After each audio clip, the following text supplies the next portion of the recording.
Être sur son X. Mais qu'est-ce que ça veut dire? C'est d'être, autant en tant que personne et professionnellement, exactement à l'endroit où on veut être. On a rencontré des entrepreneurs de la région. On voulait tout savoir à propos de cette passion qui les anime. Et à vous, cher public, on voulait vous montrer que tout est possible. Il s'agit d'y croire.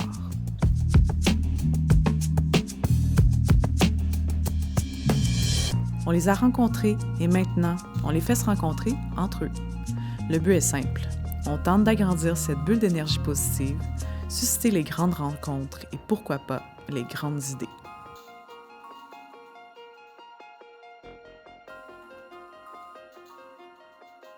Bienvenue à Sur son X. Aujourd'hui, on rencontre deux entrepreneurs avec des idées très créatives. Louise Arsenault, thérapeute par la voix, et Hélène Nicole nous apprend l'art de dépasser nos limites. Bonjour Louise. Allô! Comment vas-tu? Ah, super bien ce matin. C'est le fun de pouvoir se rencontrer aujourd'hui. Alors, d'où vient cette passion? C'est le yoga de la voix ou la thérapie par la voix que tu fais. Comment tout ça a commencé? D'où vient ta passion? Et moi, je dois te dire que je suis musicienne de formation. Donc, j'ai fait toutes mes études en musique, j'ai fait une maîtrise en histoire de la musique, j'ai enseigné longtemps le piano, la théorie musicale puis le solfège. Puis, ma grande passion de la voix est arrivée il y a à peu près 16 ans. Oui, il y a 16 ans, en 2005. Je me suis mariée, c'est-à-dire c'était le temps de notre mariage. Puis mon conjoint et moi, on voulait chanter une chanson pour nos invités. Puis, j'avais jamais fait vraiment de chant. Et... Même si tu avais toutes ces années de musique derrière toi, c'était toujours avec ton instrument? Avec l'instrument, oui, du solfège et tout, mais chanter pour vrai, oui. Pas vraiment. D'accord. Puis, je suis allée à l'école où j'enseignais, je suis allée trouver la professeure. Je dis « Ah, peux-tu me donner quelques cours pour que je puisse chanter d'une façon décente à mon mariage? » Elle dit « Oui, ça me fait plaisir. » Puis, c'est là que j'ai vraiment eu une révélation. Une révélation de ma voix. Je dis toujours, j'ai poussé mon cri, puis là, j'ai fait comme un saut parce que je dis, oh mon Dieu, ça vient de sortir de moi, ça. Tu connaissais pas ta voix? Pas dans ce sens-là. Et en trouvant ta voix, tu as trouvé une autre voix? J'ai trouvé une autre voix, oui. Puis, en même temps, c'est arrivé, ce qui est arrivé un peu plus tard, j'ai commencé à faire du yoga. J'en faisais depuis plusieurs années, mais là, je me suis décidée de faire une formation de prof de yoga pour avoir une meilleure discipline pour moi. Puis ma prof de yoga, à ce moment-là, a dit « Tu vas enseigner le yoga, mais d'une façon différente. » Je dis « Je ne veux pas vraiment enseigner le yoga. » Puis je ne comprenais pas trop ce qu'elle me disait, mais je l'ai compris assez rapidement parce que de faire des liens entre la voix et le yoga, c'est très facile.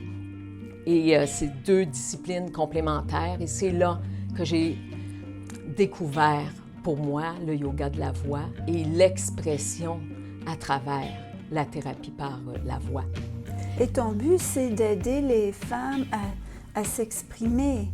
Donc, c'est ça, tant qu'on dit thérapie par la voix et le yoga, comment ça se passe pratiquement quand tu reçois des clientes? Qu'est-ce que tu fais exactement?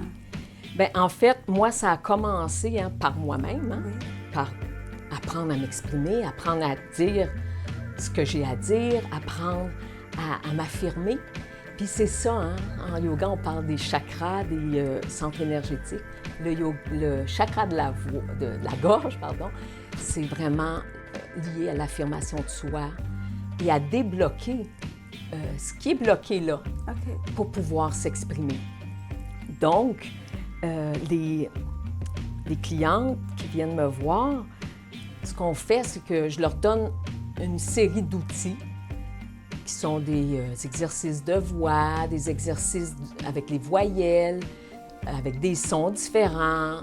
Le chant des mantras aussi est très important. Et beaucoup des exercices de respiration pour apprendre à calmer, à se calmer, à relaxer. Puis je vais aussi dans le sens du pouvoir des mots, des affirmations. Je travaille beaucoup avec ces outils-là. Puis mon but, c'est vraiment de donner aux femmes ce coffre à outils pour qu'elles puissent les utiliser après nos rencontres, puis devenir puissantes dans leur voix, apprendre à s'exprimer avec confiance, autant dans leur vie personnelle que dans leur vie professionnelle. Hey Louise, comment est-ce que je pourrais prendre conscience de mon souffle puis de ma voix, tu sais, vraiment de me trouver ma place, là? Donc, l'idée, c'est d'inspirer court, en levant les bras plus rapidement, puis d'expirer longuement sur le OK. Puis je veux voir tes belles dents OK. quand tu le fais. Puis c'est d'harmoniser le mouvement des bras avec le souffle. Et les paumes des mains vers le bas. Voilà. Prends conscience de ton souffle en même temps. On a beaucoup plus de souffle que je pensais. Beaucoup plus. Souvent, c'est ça qu'on remarque. Hein? C'est qu'on a beaucoup plus d'air qu'on le croit à prime abord. Puis c'est vraiment un exercice qui va te permettre de te détendre aussi. Puis de prendre le temps de respirer. Prendre le temps de respirer et de t'aligner avant de faire une prestation, avant d'enseigner. Voilà. Alors, j'ai été vraiment contente quand on s'est fait approcher. J'ai demandé, mais qui sera l'autre entrepreneur que vous allez me jumeler? Et on m'a dit Louise Arsenault. Alors là, je disais, ah, mais oui, tout de suite, parce que j'avais déjà travaillé avec toi. Et je peux dire que l'impact pour moi, souvent, lorsque je chante, et encore, on travaille ensemble, je vais traîner longtemps la note.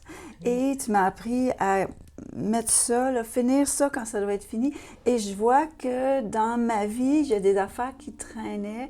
Et par cette pratique-là de la voix et du chant, dans ma vie, maintenant, je m'arrange pour qu'on me comprenne. On ne me comprenait pas toujours quand je chantais, et mes mots sont très importants. Et à force de travailler avec toi, je vois que dans d'autres aspects de ma vie, je communique mieux, j'y vais plus court, je prends pas passer par 4 chemins, là, j'y vais direct. Alors, il y a un impact vraiment. Est-ce que tu remarques d'autres impacts chez tes clientes? Bien, il y a un impact très, très puissant. Toi, tu le fais, on le fait ensemble par le biais du chant. Mais en même temps, j'ai pas toutes des chanteuses qui viennent me voir. Puis c'est vraiment, l'impact, là, c'est d'avoir plus confiance en elle. Et de pouvoir avoir confiance en sa parole aussi. Mais avant ça, il faut en prendre conscience. Conscience de la puissance de la voix, conscience de la puissance de notre parole. Puis, ça se fait beaucoup par le corps. Pourquoi? Parce que notre voix est dans notre corps, hein? Et beaucoup par les ressentis. Donc, les femmes apprennent à rentrer en contact avec leurs ressentis, à sentir leur blocage aussi. Où est-ce que ça bloque dans le corps? C'est pas toujours nécessairement dans la gorge. Lorsqu'elles veulent s'exprimer, justement. Puis c'est à partir de ça qu'on travaille. Puis les impacts que mes clientes me disent, c'est vraiment ça. Ah, j'ai retrouvé ma voix. J'ai retrouvé ma voix X et ma voix E. Parce que des fois, on a à travailler aussi au niveau de la technique vocale pour que la voix devienne beaucoup plus assise, puissante et d'être mieux projetée pour que le message passe. Et je me souviens que la première fois où j'ai entendu ma vraie voix, j'avais l'impression d'être beaucoup trop forte, j'allais déranger tout le monde. Ah! J'avais peur de déranger. Mon prof m'a dit non, tu n'es pas dérangeante, tu es présente. Alors peut-être que les femmes qui te consultent ne savent même pas quelle est leur vraie voix, VOIX et VOIE. Oui, bien c'est ça. C'est ça qu'on découvre ensemble. Puis après ça, comme je disais tantôt, elles peuvent partir. Être sur leur X. Être sur leur X et autonome. Oui. Puis à tout moment dans leur journée ou dans leur vie quotidienne, si la voix redevient petite, il y a ce coffre à outils-là pour reprendre ce contact. Qu'est-ce que tu peux m'offrir? Ça se traduit comment, tes offres? Bien, ça se traduit, comme on en a parlé, du 1 à 1. Ça, c'est dans le cadre d'un programme que j'offre avec des rencontres hebdomadaires et aussi une série d'outils que j'offre et que je suis en train, là, en ce moment, d'enregistrer, de filmer pour permettre ce coffre à outils-là d'exister. Mais c'est aussi par le chant des mantras, par des retraites, des ateliers que j'offre, des retraites de fin de semaine avec mon conjoint, Christian Parent, qui m'accompagne musicalement. Donc, il y a ça. Puis il y a aussi des méditations qui s'en viennent, méditations et mantras qu'on va mettre en ligne. Ça, c'est prévu pour très, très, très bientôt. Alors, en gros, c'est ce que j'offre. Toujours autour de la voix, du chant, puis de l'expression de soi. Puis tu disais tantôt, on était habitués à se taire, puis de pas faire de vagues. Mais on porte ça aussi. Moi, je le sens que je le porte des générations précédentes de femmes. Oui. De la mère, grand-mère et arrière-grand-mère surtout. Puis, donc, c'est vraiment pour moi je dirais ma mission de permettre ça aux femmes, de s'affirmer en confiance, en présence, avec authenticité, puis en sécurité aussi. C'est fou. Je dis c'est fou, mais ça ne l'est pas vraiment. C'est extraordinaire. J'aime mieux dire le mot extraordinaire, de voir comment ce travail de la voix ouvre plein de portes et fait prendre tellement conscience de qui on est, mais qui on est aussi dans notre corps et dans notre posture. Puis j'aime le mot extraordinaire parce que c'est extra, donc en plus de l'ordinaire. Et il n'y a personne qui est ordinaire quand il est dans sa passion.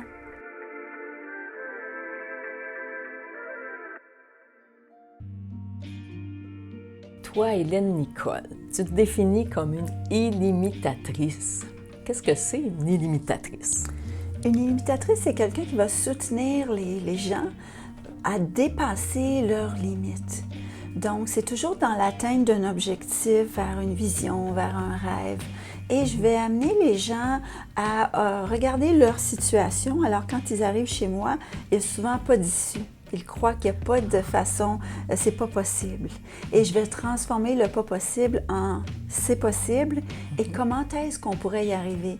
Et là, je les place dans des situations de point de vue où est-ce qu'ils vont voir des solutions, ils vont voir des possibilités, des options, des avenues qu'avant ils ne voyaient pas. Et là, ça va ouvrir le chemin vers.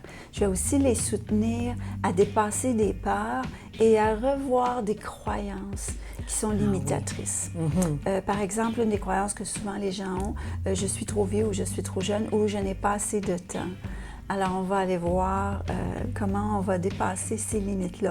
Mais souvent, les limites, on croit qu'elles viennent de l'extérieur, mais je dirais qu'à 99% du temps, surtout au Canada, où on est dans un pays libre, les limites viennent de l'intérieur. Donc, il n'y a personne d'ici dans notre pays qui va mourir de faim sans abri.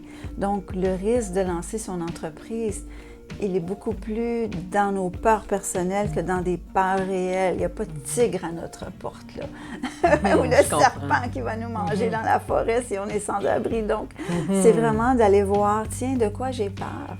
Et est-ce que ces peurs-là sont valides? Il y en a qui sont valides, il y en a qui sont invalides.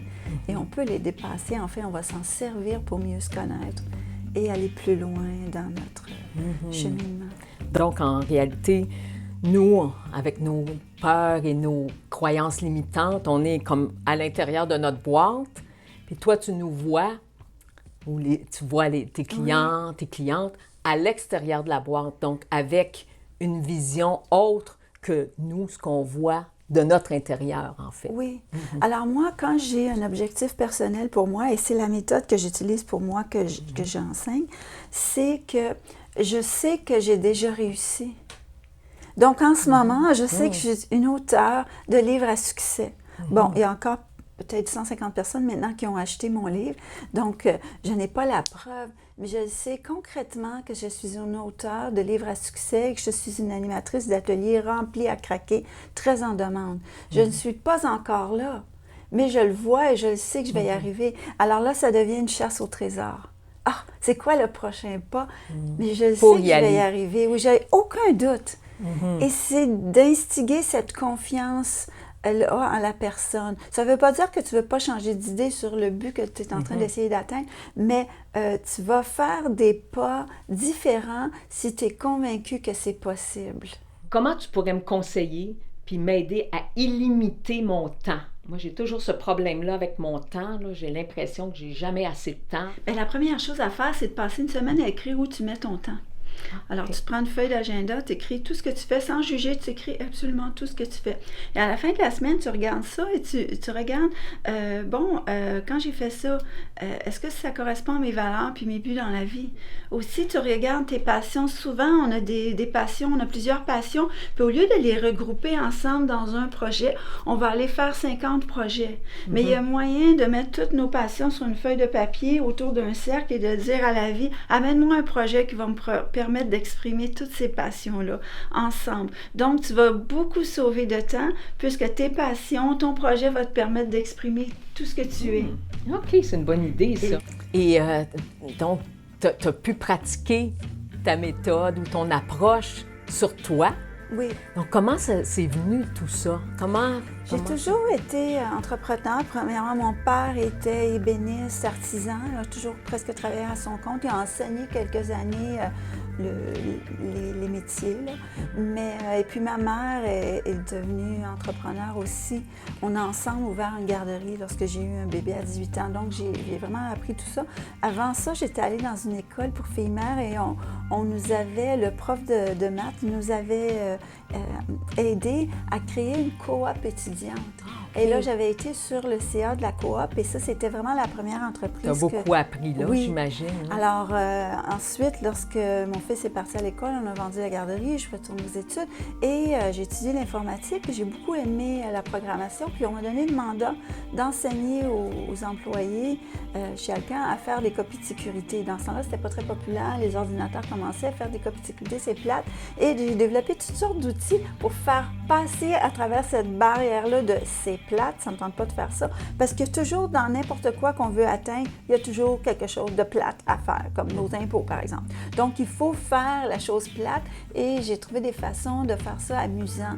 Et ensuite, j'ai parti des boutiques La Capoterie. Pourquoi? C'est que j'ai vu un problème. Moi, je suis allée à la pharmacie et devant le comptoir de préservatifs, de condoms, je ne savais pas quoi acheter. Et quand j'ai posé des questions, personne ne savait ce qu'il y avait dans ces petites boîtes-là mystérieuses. Donc, j'attendais qu'un homme passe. Je prenais la boîte qu'il avait prise en espérant qu'il savait ce qu'il faisait.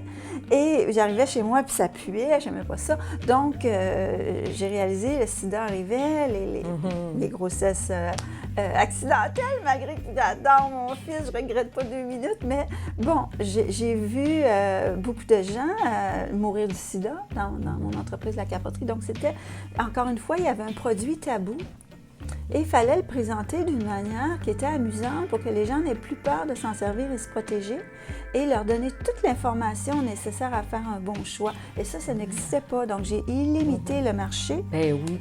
Donc, toi, tu es une entrepreneur enseignante. Oui. Parce que tu as vraiment ce côté-là de pouvoir, de partager, puis de trouver des moyens super le fun, ludique et structuré de pouvoir le Et j'ai pas l'éducation d'université en enseignement, mais c'est une passion. Aussitôt que je suis tombée enceinte, je suis allée dans l'école pour filles-mères, on nous a donné des cours de psychologie de l'enfant et là, j'ai eu la piqûre.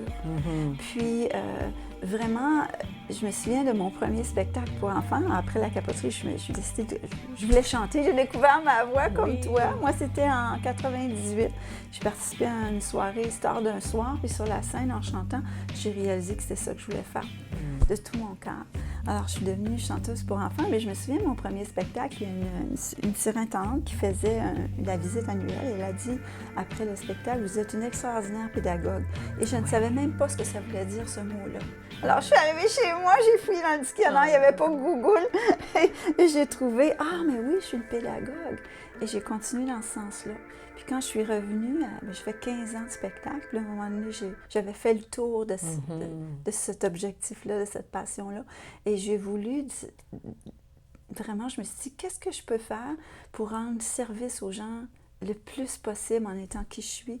Et c'est là que j'ai découvert que j'allais illimiter les gens à eux aussi prendre un rêve puis l'amener à réalité. Parce que j'ai fait ça C'est souvent. ça que tu as vécu Oui. au cours de ta vie, à différentes étapes de ta vie, finalement. Puis en intégrant, je le dis comme ça, en intégrant tes talents d'entrepreneur et tes grands talents de pédagogue. Exactement, oui. Parce que il n'y a rien qui me fait plus souffrir de voir des gens malheureux dans leur vie parce qu'ils ne savent pas comment vivre leur rêve. Ils sont coincés. Je me souviens d'un voisin qui m'a dit, j'ai travaillé 35 ans dans une fabrique de je ne sais pas quoi et j'ai été malheureux chaque matin de ma vie d'aller là. Et j'ai trouvé ça tellement triste. Moi, j'ai envie de montrer aux gens comment être payés à être qui ils sont. C'est aussi simple que ça. Et il y a beaucoup de gens qui ne savent pas comment être payés pour être qui ils sont. Et de plus en plus, je trouve que ça donne vraiment bien d'élimiter les gens dans leurs rêves parce que de plus en plus, il y a des gens qui veulent partir leur entreprise puis vivre ce rêve-là. Puis, je pense qu'on a vraiment besoin des gens comme toi et comme moi aussi qui l'enseignent d'une autre façon, mais de pouvoir exprimer qu'est-ce qu'ils veulent exprimer vraiment dans un projet. Oui. Dans un Moi, projet. je suis convaincue que la paix sur Terre va arriver lorsque chacun d'entre nous va faire ce qu'il est venu faire. Oui. On est chacun venu ici pour faire quelque chose, être nous-mêmes. Et quand on va atteindre ce point-là, je pense que ce sera la paix sur Terre. Parce que la guerre, elle est à l'intérieur de chacun de nous.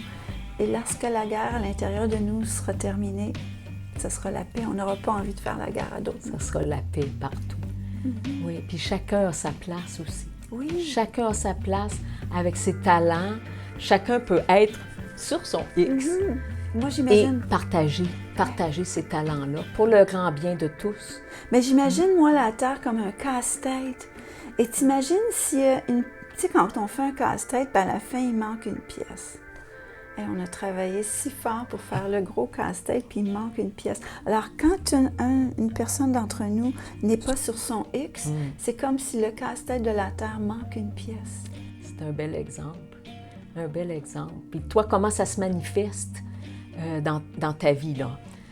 J'ai vu que tu avais un autobus prêt à partir à l'aventure. Ça. Alors, moi, je suis en train de convertir un autobus pour pouvoir vivre. Alors, parce que ce que je fais, c'est que je fais un cercle d'intention. On va peut-être en mettre une photo dans l'émission, j'espère. Mais j'écris toutes les conditions que je veux remplir par mon prochain projet. J'ai jamais l'idée du projet à l'avance. Moi, c'est plus, j'ai des conditions à remplir. Et là, j'ai dit, bon, je veux voyager, je veux aider le monde, je veux jouer dehors, je veux faire ci, je veux faire ça. Et j'allais en tournée de spectacle et rendu au bout d'une tournée, je me disais, mais c'est donc bien beau ici. Ah, c'est plate, il faut que je retourne chez moi. Et là, en ayant mon autobus et en vivant dans mon autobus, mais je n'ai plus à retourner nulle part. C'est très... c'est un grand défi. Il y a des peurs n'ayant pas une attache. Mais j'ai envie de vivre ça, de pouvoir aller d'une communauté à l'autre et limiter les gens qui vont me contacter pour les illimiter. Et bon, évidemment, vendre des livres et faire des ateliers comme toi. Moi, c'est des ateliers dans des spas, dans des centres spirituels. Encore, j'ai des spectacles d'école. J'ai un nouveau spectacle qui limite les enfants. Donc, c'est ce que je fais. Donc, c'est tout autour de l'illimitation des êtres, qu'ils soient enfants ou adultes. Louise, on part une compagnie. OK. Alors, qu'est-ce qu'on veut faire? C'est quoi tes valeurs, toi? Moi, c'est la qualité. Et la voix. Le chant. Écrire une comédie musicale comédie qui va nous musicale. permettre de nous exprimer et d'exprimer notre voix EVOIE. Voilà. OK. Donc, moi, je coacherais ces voix-là. Oui, c'est ça. OK, coaching. Et moi, je ferai la composition de chansons. Et en même temps, mais comme je suis une illimitatrice, dans les chansons, on va aller regarder c'est quoi les croyances qui nous limitent. pour être sûr qu'on va vivre notre voix en suivant nos valeurs. Donc, un spectacle à la fin. Ah oui, spectacle. Et puis ton mari va être le musicien. Ah oui, ça. On pourrait peut-être faire une toile de fond. Oui. Alors, chaque Graffiti. femme va pouvoir faire un graffiti de qu'est-ce qu'elle veut prendre sa place. Je suis là. Alors, peut-être qu'ils vont avoir des choses qu'ils veulent affirmer. Les affirmations vont se retrouver sur ce grand graffiti-là. Alors, notre slogan, j'y limite la voix, ma voix. OK. J'y limite ma voix. OK. VOIE, VOIX. Ah oui. Et là, on a besoin d'un nom de compagnie Vox sans limite. Oh, super. Ah, Vox. Le logo. Ben moi, je fais toujours un cœur. Y a-t-il moyen qu'on puisse faire un cœur qui a rapport avec la voix? Ah! Un cœur qui chante. Ah, peut-être que le Avec cœur un se promène sur son chemin. Dans sa voix. Ouais. Tu vois que le cœur, il a grandi sur le chemin. Ça, c'est bon. Peut-être sur l'autre bord, non? Hélène Nicole et moi, on est très, très contentes de vous présenter notre nouvelle compagnie qui s'appelle Vox Sans Limite, qui s'adresse aux femmes qui veulent s'exprimer pleinement, avec authenticité, dans la sécurité et avec beaucoup de respect. Et comment ça va se passer? C'est que pendant toute une fin de semaine, dans un endroit magnifique, on va vous faire créer une comédie musicale. Alors moi, je suis en charge de faire composer les chansons, toute la composition de chansons. Louise va faire tout l'entraînement de chanter ces chansons-là. Et son mari, le musicien, va nous accompagner lors de notre spectacle. On va créer un grand graffiti qui va contenir toutes les affirmations, les choses qu'on veut vraiment dire. Et on ne veut plus passer à côté de la coche, là. C'est ça qu'on veut dire. On va mettre ça sur un grand graffiti qui va nous servir de fond à notre spectacle. Donc, j'y limite ma voix, VOIX, j'y limite ma voix, VOIE. Et elles ont relevé le défi. Nous espérons que nos entrepreneurs vous ont inspiré à vivre de vos rêves. Vous connaissez des entrepreneurs passionnés? On veut les entendre. Filmoisonu.com pour tous les détails. À plus!